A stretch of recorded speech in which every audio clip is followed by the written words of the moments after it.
오늘 이 시간 함께 나눌 말씀은 야고보서 5장 12절 말씀 한 구절만 보도록 하겠습니다.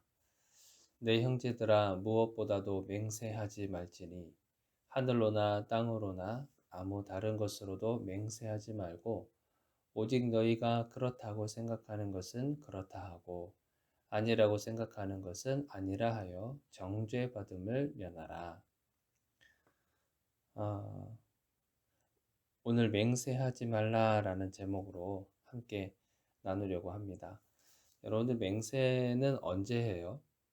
보통 사람들이 자기가 가지고 있는 정보나 어떤 자기의 생각이나 이런 것들을 제발 믿어달라고 하는 뜻에서 맹세를 보통 하기도 해요.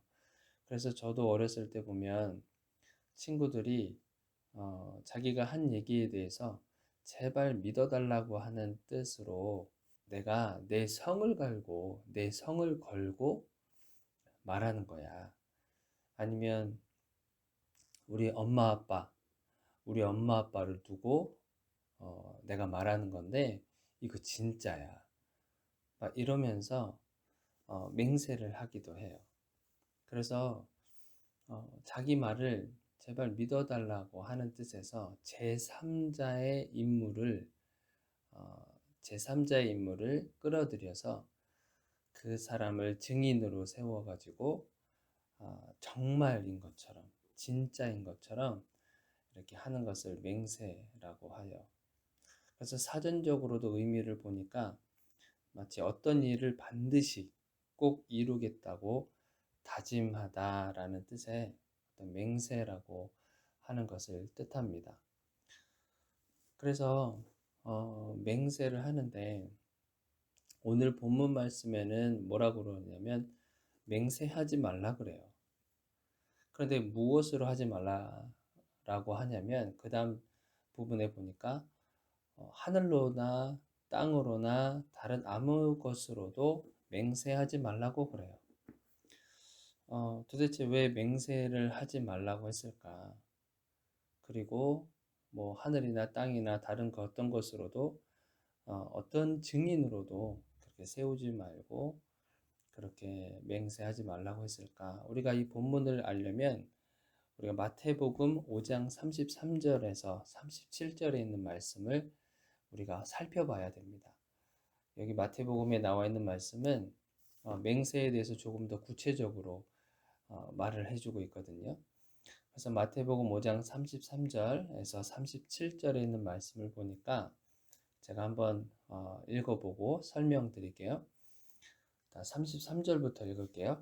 자, 또 옛사람에게 말한 바 헛맹세를 하지 말고 내 맹세한 것을 주께 지키라 하였다는 것을 너희가 들었으나 34절에는 뭐라고 되어 있냐면 나는 너희에게 이르노니 도무지 맹세하지 말지니 하늘로도 하지 말라.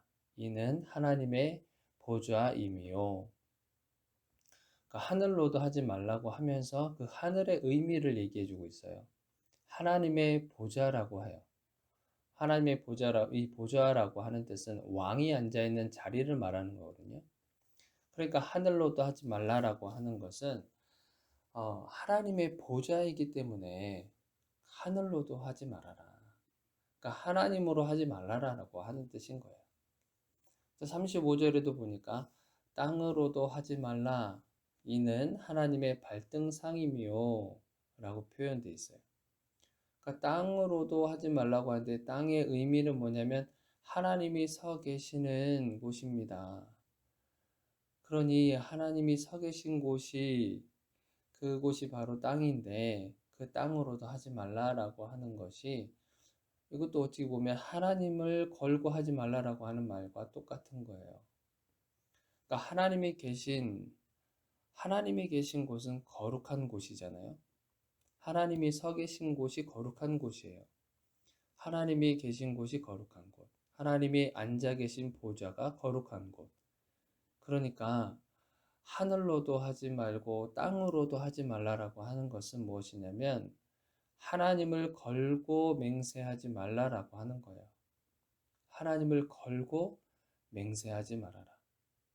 왜냐하면 이 맹세라고 하는 것, 어떤 단어는 다른 단어로 사용될 때는 서원하다, 뭐 약속하다 이런 뜻이 있는데 왜 하나님의 이름을 걸고 하나님을 걸고 맹세하지 말아라, 서원하지 말아라, 약속하지 말아라 라고 하신 그 이유가 무엇이냐면 그걸 알기 위해서는 우리가 신명기 23장에 있는 내용을 우리가 살펴봐야 돼요. 신명기 23장 21절에서 23절에 있는 말씀. 자, 이것도 한번 한 절씩 제가 읽어보면서 설명드릴게요. 21절. 자, 내 하나님 여호와께 서원하거든. 자, 여기 서원이라는 단어 나오죠? 자, 이 서원이 맹세, 뭐 약속 이런 거랑 똑같은 거예요. 자, 내 하나님 여호와께 서원하거든 갚기를 더디하지 말라. 그러니까 그 서원한 것을 지키는 데 있어서 머뭇머뭇거리지 말라고 하는 거예요. 자, 내 하나님 여호와께서 반드시 그것을 내게 요구하시리니, 그러니까 하나님이 너가 서원한 것에 대해서 반드시 요구할 거야. 자, 그러면 더디면 그것이 내게 죄가 될 것이다.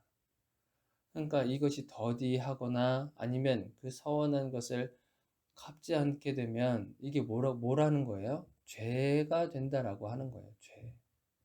그러니까 22절에 뭐라고 설명되어 있냐면 너가 서원하지 아니하였으면 너가 약속하지 않았으면 이거는 무죄한다. 왜냐하면 서원한 것도 아니고 맹세한 것도 아니고 약속한 것도 아니기 때문에 너가 그것을 갚든지 아니면 그 약속을 이행하든지 안 하든지 상관없이 그것은 무죄한 거야. 죄가 아니야. 라고 말씀하고 계신 거예요. 그러니까 하나님의 이름으로 너희가 약속하고 서원하고 했다고 한다면 이것은 반드시 지켜야 된다라고 하는 거예요. 그러니까 이 사람이 한번 약속하고 한 것이 지키기가 참 어렵잖아요. 더군다나 하나님의 이름을 걸고 약속한 거예요. 자, 이것이 얼마나 크게 하나님께서 왜 우리에게 이것을 강조해 주셨냐면 여러분들 사사기 11장에 보면 어떤 내용이 있냐면 사사 입다의 이야기가 나와요. 사사 입다라는 사람이 있었어요. 근데 이 사람이 살고 있었을 때 당시에 이때 당시에 이스라엘의 대표로 사사 입다가 세워졌거든요.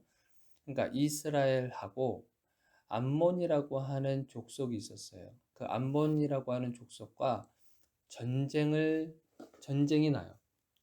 서로 전쟁이 되면서 이 사사 입다가 하나님의 도우심으로 말미암아 암몬 자손을 그 전쟁에서 이기게 되죠. 그래서 전쟁에서 승리하게 돼요. 얼마나 기뻤는지 정말 전쟁에서 승리하고 했으니까 정말 기뻤겠죠? 그러면서 이제 집에 돌아오는 길에 너무나 기쁜 나머지 하나님 앞에 서원을 해요. 하나님 앞에 약속을 한단 말이에요. 그 약속이 무엇이냐면 사사입다가 이런 약속을 해요. 내가 집으로 돌아가는 길에 집에서 내가 오는 소리를 듣고 제일 먼저 문을 열고 나를 맞이하는 그 사람을 내가 하나님 앞에 제물로 드리겠습니다. 라고 하는 서원을 해요. 그러니까 너무 기쁜 나머지 그런 서원을 했단 말이에요.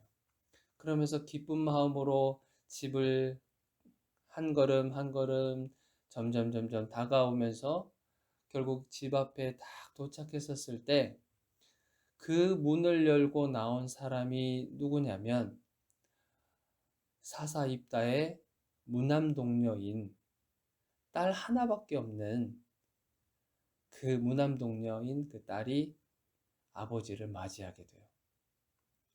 그러니까 아버지 입장에서 얼마나 마음이 아프겠어요. 그러면서 그 했던 말이 뭐냐면 그 나온 그 딸을 향해서 뭐라 그러냐면 너가 나를 너무나 슬프게 만들고 있구나 라고 얘기를 해요. 왜냐하면 당연히 슬프지 않겠어요? 전쟁에서 승리해서 기쁜 마음으로 돌아왔는데 내가 하나님 앞에 서원한 것은 나를 가장 먼저 환영해 준 그 사람을 내가 제물로 바치겠다고 약속했는데 그게 제물이 될 사람이 바로 자기의 딸이라고 하니까 얼마나 슬프고 괴롭겠어요.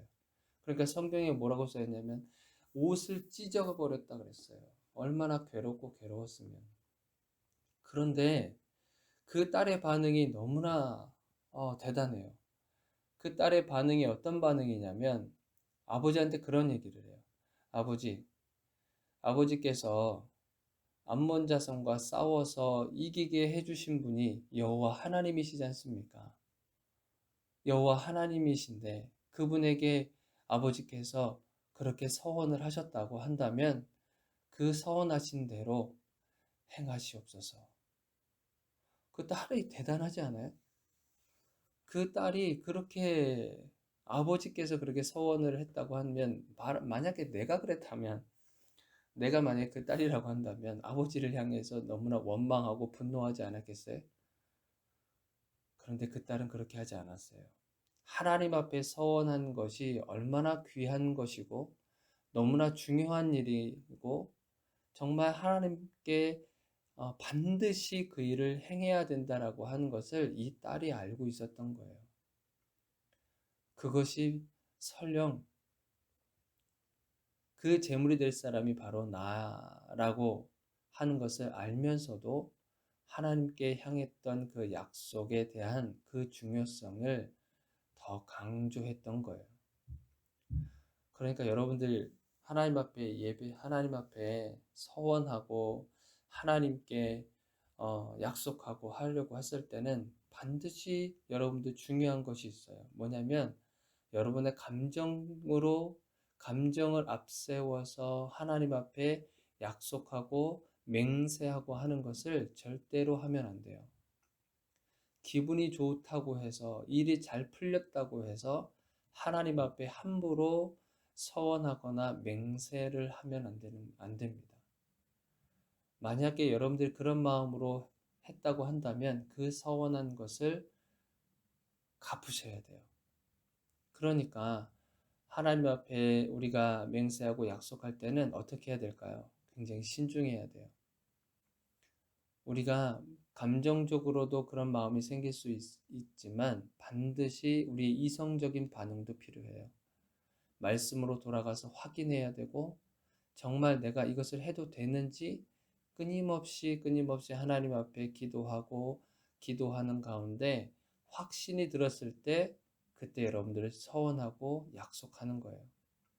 그냥 무턱대고 감정에 앞세워서 약속하는 것이 아닙니다. 그래서 여러분들 분명히 이 말씀을 통해서 알아야 될 것이 뭐냐면 첫 번째로 여러분들 맹세하고 약속한 것은 반드시 어떻게 해야 된다고요? 지켜야 된다고요. 그렇기 때문에 하나님 앞에 우리가 약속할 때는 반드시 신중해야 된다라는 거. 그리고 감정적으로 하지 말라는 것. 여러분들 이 말씀 꼭 기억하셔서 앞으로 여러분들이 신앙생활을 할 때 여러분들에게 정말 한량없이 부어주시는 은혜가 있을 거예요. 지금 그 은혜를 누리고 있는 분들도 있을 겁니다. 이것이 때로는 감정적으로 올 때가 있어요. 그럴 때 여러분들 반드시 해야 되고 거쳐야 되는 과정이 말씀으로 돌아가시고 말씀을 통해서 확신을 받으셔야 되는 과정이 필요합니다. 그렇게 하셔서 하나님께 맹세하고 약속한 것 있다고 한다면 지켜나가시기를 반드시 바라고 또 맹세할 때는 신중하시기를 주님의 이름으로 축원드립니다.